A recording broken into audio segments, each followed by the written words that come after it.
Grace loves to swim and she loves to read. You know, I mean, you have some people who just are avid readers. That would be her. If, you know, it's her quiet time, she actually will read a book and hang out on the couch. She's kind of like an adult in that way. Grace progressed very typically up until she was about 18 months old. And then it seemed like overnight we just lost her. She stopped looking at us. She stopped having a connection with us. And she lost all the words that she had. Grace has autism. Autism is a neurobiological disorder, meaning that it develops in the brain. It's also a spectrum disorder, meaning that the severity and characteristics vary person to person. If you were to look at her off the street, just being someone that never saw her before, you would probably not think that there was anything wrong. I mean, if you look at her, she's a beautiful girl. But then when you ask her a question, she would either do this or just look at you like you had 10 heads. Autism spectrum disorders are marked by social, behavioral, and communication differences. Since it is a neurobiological disorder, most children with autism don't display physical indicators of the disorder, but you can see autism through a few specific behaviors. Some common behaviors of children with autism include repeating words or actions, disliking changes to daily activities, avoiding eye contact, appearing to be unaware when others talk to them, having an interest in people but being unsure of how to talk to them, repeating or echoing phrases, having trouble expressing their needs with typical language, and tantrums and humming. Many of these behaviors are often misunderstood as a child misbehaving or poor parenting, when the truth is these behaviors are happening because the child is likely frustrated. They're struggling to communicate in a way that you or I would understand. All of her challenges have been with communication. So social language, she won't reciprocate conversation, she will not engage with anybody, she won't go up and try to play with another child. She may look, but she's not an initiator. Since many behaviors associated with autism manifest as communication difficulties, the team at the Autism Language Program at Children's Hospital Boston is working to alleviate some of these difficulties with a program using visual supports. Visual supports give a child with autism the ability to communicate and learn more effectively. So what we do here is we use visuals to support not only language expression, but also language comprehension and just organization in general. So what we find is that a lot of our kids with autism have a really hard time understanding the speech that is being provided to them. So rather than constantly speak to them through spoken language, which is really difficult for them to understand, if we can speak to them through these visuals, well, then we've got their attention, we're speaking to their strengths and hoping to communicate through that modality. She has the answers to questions, it's just that it's all up here. So giving her visual supports allows her to get what's up here, out here, easily. And now she's independent. I can have this little schedule here. Get the bed. Visual supports give a child with autism visual cues to understand what someone is trying to say to them, what to expect next, and how to interact with the world around them. Tuck in the blanket. You're all done. Nice job. And that's it. And so ideally, rather than holding an individual's hand throughout all of those steps of the bed making process, the idea is that they'll actually be in control of this and they'll be able to kind of guide themselves through it and making them less prompt dependent and more independent. Some children use multiple types while others stick with only one. Some types of visual supports include picture symbols, which represent specific things or actions like I want an apple or I feel happy. I want to eat apple.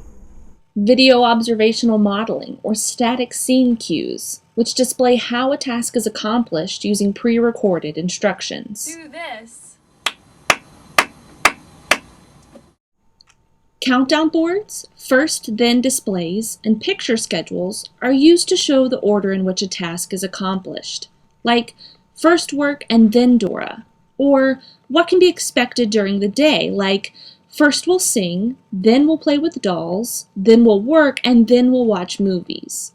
And social stories, which highlight how a child should interact in an upcoming activity, like when Grace gets to the library, she'll greet Miss Suzanne and place her books in the return.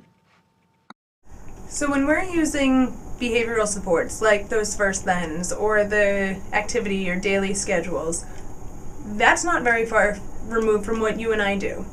You know, I have a calendar. I have my daily planner. If I'm reading a recipe book, I'm going to have step-by-step instructions as to how to complete a task. All of these are going to be the same for kids with autism. You might have, instead of, cooking a gourmet meal, it might be how to complete an art project.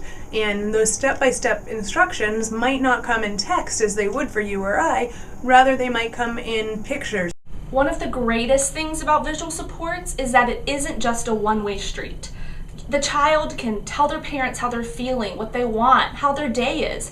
Yes, but the family can also communicate with the child and tell them simple ideas like, go put your coat on, or this is what we're doing today. More complex ideas like, I love you are also possible.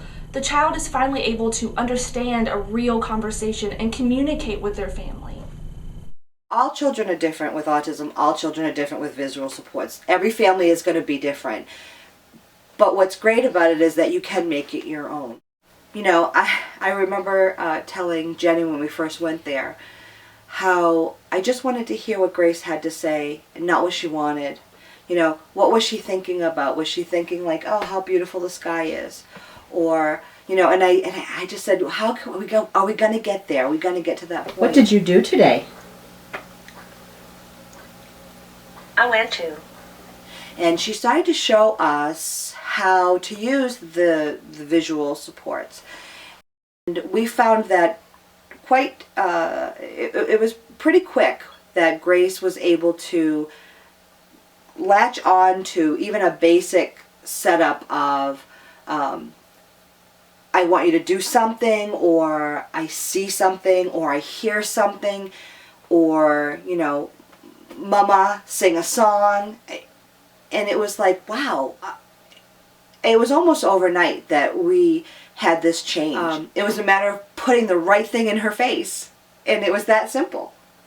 And she started to, this little butterfly started to emerge from the cocoon. It was like, wow. Having a child with autism sometimes can be daunting in the fact that there's a lot of negativeness. When it seemed to be such a grim prognosis for her. What the program brought to us was that, hey, there's a person in there, and this is a way to let us see who that person really is.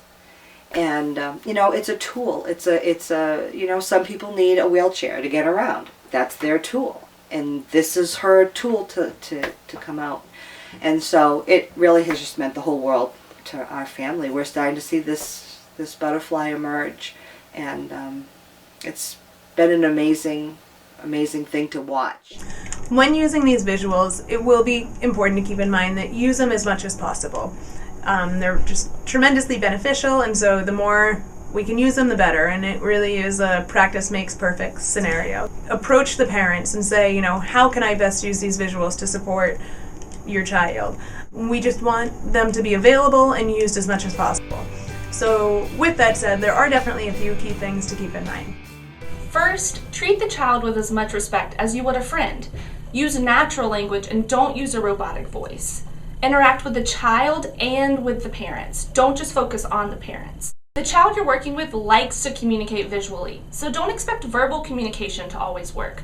Use the visual support if you feel comfortable, or give the child a visual cue like pointing, waving, or signing. Be patient and be willing to repeat yourself. Don't just do something for the child because it's faster. Help them understand with repetition.